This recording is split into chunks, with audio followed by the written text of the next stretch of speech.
Sam Bankman-Fried should be a name that everybody knows. If you don't know who Sam Bankman-Fried is, what have you been living under a rock? But basically, he's the guy who ran the biggest Ponzi scheme since Bernie Madoff, and now he's getting charges dropped, which is crazy to think about that whatever he's done, that he's getting charges dropped from everything he's done, right? And one of the big charges too, where he spent something like 90 million or more than 90 million dollars during donating to campaigns. That's what's got dropped. You can see prosecutors dropped the campaign finance charge against Sam Bankman-Fried.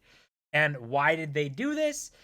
For a reason that makes no sense. You can literally see this. I think you got to sign up for New York Times thing, but you can see in here that Bankman-Fried's legal team had argued that the United States mishandled the process of extraditing him from the Bahamas. So I think it's something to do with the Bahamas not wanting that charge or something. But at the end of the day, if the U.S. wanted to go after this charge, they very easily could, right? The Bahamas is very dependent on the U.S. for tourism and their economy and business and trade, that if the U.S. wanted this charge to go through, they could very easily make it go through.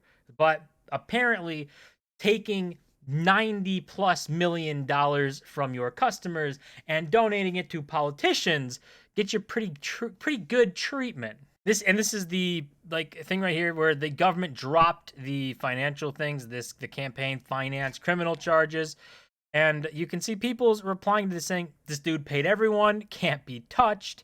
You got people saying, failed to file $10,000 in taxes, we send you to jail, lose $8.9 billion of customer funds, drop the charges. So people obviously not very excited to hear this news, not happy, because he's a massive scammer, the biggest Ponzi scam runner since Bernie Madoff, and he's getting charges dropped. Charges that he should be charged with, right? There's no reason that he's getting these charges dropped other than, when you look at it, that he just simply donated to the right people. That's what it looks like. Even if it's not that, even if it's something behind the scenes or something dumb that he actually can get the charge dropped, at the end of the day, if the U.S. wanted to, they very easily could make these charges stay on there and try them.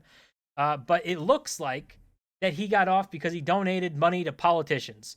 So, that's what it looks like from the outside. Even if that's not true, it doesn't matter because it's all about optics. It looks like he scammed everyone for billions of dollars, and because he gave a little bit of the scammed money, the money he stole, to politicians, well, that solves the problem for you. And this tweet kind of sums it up, saying the Department of Justice dropped the campaign file charges. Get close with the Washington Uniparty and they will protect you every time. Shortly after the collapse of FTX last December, Bankman-Fried was charged with campaign finance violations as well as fraud. Now, SBF is getting away with it. The justice system is a fraud, which I think is a lot of people's thoughts on this when they see this. I mean, this has 5.5 million views, 43,000 likes. This is how people feel. And it makes complete sense when you're looking at it. Now, I don't think SBF is going to get away with it. I think there is a chance he does.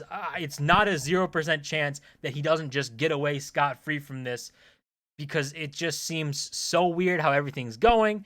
And it wouldn't shock me to see him just get away with it all.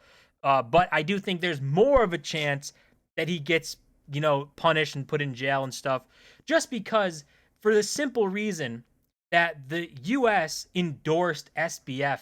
They endorsed FTX. They loved it. It was Congress had meetings with him, had hearings with him. The SEC had meetings with him. And now they are all embarrassed. They all have egg on their face because they loved this guy. They pushed him forward, and he was a scammer. So they have a complete embarrassment on their hands that they need to address. If they don't, they're going to burn it all to the ground. There's already little to no trust in these organizations. If they let him get off the hook, there'll be absolutely no trust. Nothing. No one will look to anything to do with the government because clearly they've got problems going on. But I guess we'll see. We'll see if he gets off scot-free. Like I said, it's not a 0% chance thing. I could definitely see it happening. It's not going to be something where it's like, gonna completely blow over. It's gonna blow everybody's minds who's kind of not paying attention to it. But if you're looking at this, seeing how it's been acting, and charges dropped here, charges dropped there, preferential treatment, it's just been looking really bad. But we can see too, someone Unusual Whales tweeted out talking about the campaign finance charges, and he gave millions. It was, I think it's 93 or 96 million dollars he donated to politicians. You can see the whole list here. If we go into their link here, you can see it even more. You can just see all of these different PACs he donated to, the different groups, and then they've got individuals committees that he donated to. Obviously, the vast majority Democrat. There's some Republican. I think the way he did it was because he was a virtue signaler. He donated to Democrats publicly and then donated to Republicans in dark pools or something. It gets a lot more technical, but he did play both sides, right? He did donate to both sides. He was playing the political game. You can just see, I mean, he gave money to everyone. He was playing the game, and it seems like he probably played the game right? It seems like he made the right decisions and paid the right people, because charges have been getting dropped every few months. It seems like a charge gets dropped. Obviously, he has a lot more charges going on, but it is crazy to see it happening. It's going to be even crazier to see if he walks away and untouched and doesn't go to jail. If he does that, though, it's just going to be the worst optics in the world. It's going to be terrible for everyone in the government. If SBF scams people for almost $9 billion or billions of dollars and gets to walk free after going through some sham trial for a year or two, it's just going to be the worst thing for everyone. But maybe that's not the case, because we have an update from the Department of Justice. They said the U.S. Department of Justice wants FTX founder Sam Bankman-Fried to spend the remainder of his time before his criminal trial in jail, accusing him of multiple instances of witness tampering. So he's still doing crazy things because he's allowed to, really. He's ran this Ponzi. He's living with his parents, I think, and he's just going around tampering with witnesses, trying to make everything better for himself. And there's a chance he could just spend the time in jail, which would be better, right? If he's going around and tampering with witnesses and continuing to do illegal things, you got to do something about it. And when you think about this in Sam, you think like all of his money should be tied up or frozen and taken away. That, according to him, that's what he even said.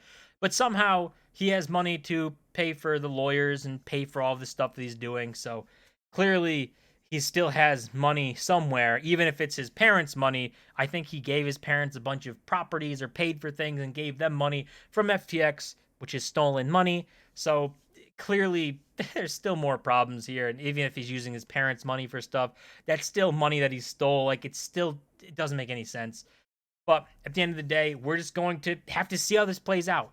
Will Sam Bankman-Fried actually face repercussions for running the biggest Ponzi scheme of all time? Or is he going to end up walking free and not having to do any punishment or any jail time? And that would be a crazy thing to see. But that's going to do it for this video. As always, don't forget to smash the like button and subscribe, and I'll see you guys in my next video.